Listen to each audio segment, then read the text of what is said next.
Bonjour à vous tous.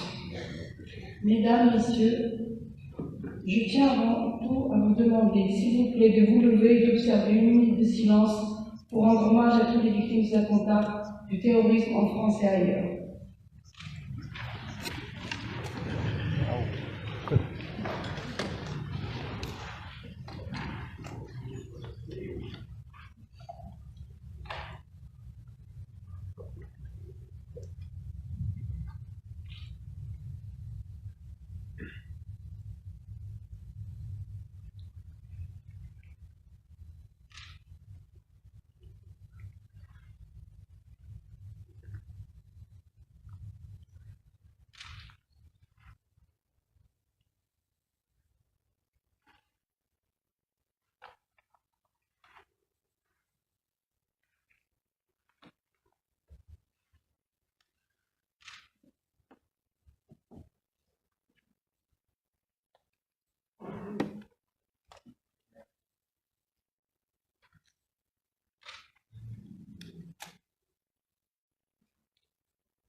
Merci.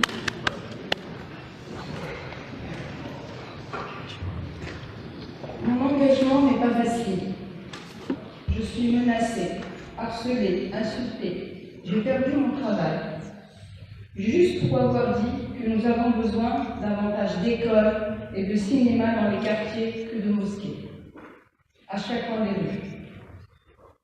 Alors, ma priorité, en tant que citoyenne française d'origine berbère, de culture musulmane, ma priorité n'est pas de réformer l'islam, ni de construire plus de mosquées, encore moins de former de nouveaux imams.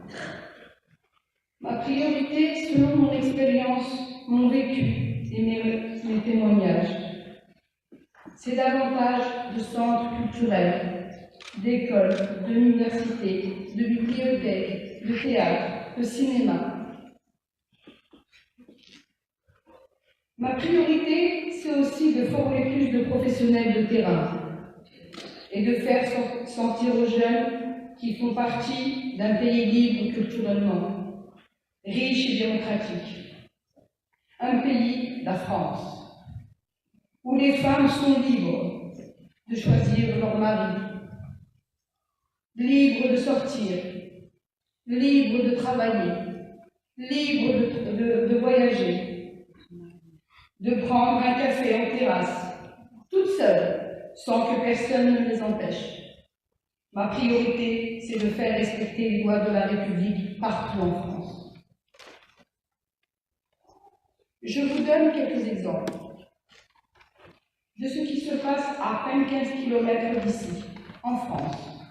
Une petite fille âgée de 9 ans qui vient me voir en pleurant, car ses frères lui ont interdit de jouer avec son cousin, en lui disant « Ce n'est pas bien de toucher un garçon quand tu es musulmane ».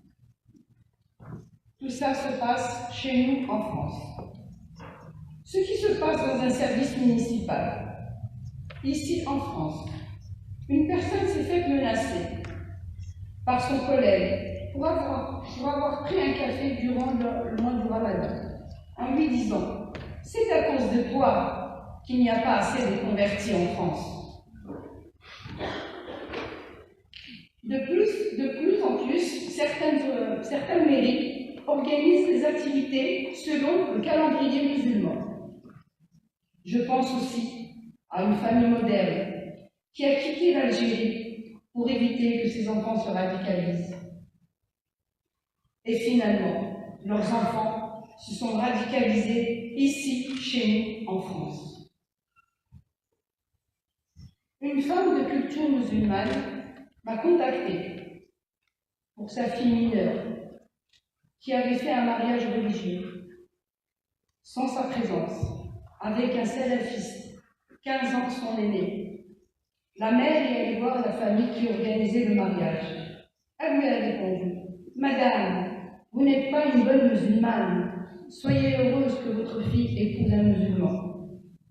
La mère va voir l'imam et lui raconte ce qui se passe.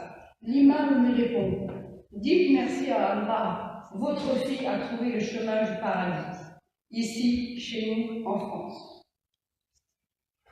Tout cela se passe chez nous en France. Je sais très bien ce que vous allez me dire. Ces personnes ont mal interprété le Coran.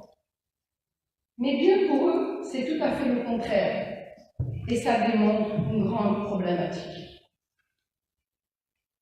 En 2014, j'ai fondé la Brigade des mères à Sevran pour venir en aide à tous ces jeunes qui souvent sont dans un mal-être, pris dans un tourbillon, entre les uns qui leur disent vous êtes des victimes et les autres qui leur disent soyez fiers d'être musulmans. Certains ont déjà essayé d'opposer une pratique moderne de l'islam face à la mouvance radicale, mais on sait aujourd'hui que cela n'a jamais fonctionné. De nombreux jeunes ont abandonné père, mère, leur pays, leur jeunesse pour aller mourir pour une idéologie. J'ai participé à des funérailles, à des familles qui ont perdu leurs enfants morts en Syrie, où les mères et les pères pleuraient leurs enfants sans la dépouille de leurs enfants. Ils ont reçu un simple message en arabe. Ne pleurez pas, votre enfant est mort en martyr. Tout ça chez nous en France. Je pense particulièrement à mes familles qui ont perdu leur fils qui avait à peine 18 ans et dont la mort a endeuillé toute la famille. Ce jeune qui avait à peine 18 ans, je l'ai connu, il avait 8 ans. Il est mort, il est parti en Syrie. Et cette mère, cette famille avait alerté tout le monde. Les imams, les médiateurs, les professionnels, la police. Malgré tout ça, son fils est parti en Syrie et il est décédé. J'ai vu l'islam radical faire des ravages partout en France et ailleurs, comme en Tunisie, en Algérie, à cause de ces intellectuels et rabatteurs qui détruisent notre jeunesse et des familles entières. Ils les accrochent avec des discours complaisants, bienveillants et convaincants. Puis ils leur apprennent la pratique du détail, où ils ne sortent jamais du religieux, tout dans tous les gestes du quotidien, tout simplement en leur disant des versets ou des hadiths, prônant la pratique de la charia, de plus en plus rigoureuse, de l'excellence, où ce n'est jamais assez. Ils comprennent droit à donner des coups de fouet, droit à tuer les infidèles et surtout les apostats et les blasphémateurs, comme ceux qui ont tué pour un simple dessein Charlie. Bien sûr, je reste Charlie. Vu que la littérature islamique est inondée par le salafisme, le wahhabisme, avec certains hadiths et versets qui appellent à la violence, et avec certains prêcheurs au discours haineux et raciste, réformer l'islam sunnite qui n'a pas de clergé, mais des mouftis, des prédicateurs et des intellectuels éloquents, dont une bonne partie sont radicaux, c'est mission impossible. Les pays du Golfe ont mis la mainmise sur l'islam, et tant que les musulmans suivent à la lettre ce qu'ils disent, il n'y a pas d'espoir.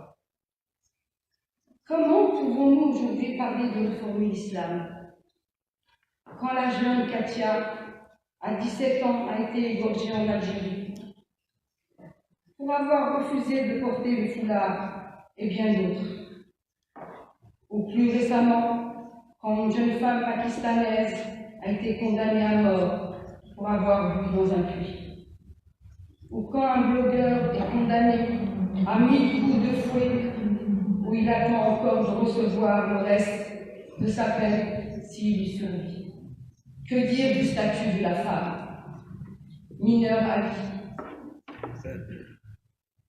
Elle qui n'a pas le droit de se marier sans l'autorisation, ou même de pouvoir témoigner, ne serait-ce que pour un simple document administratif.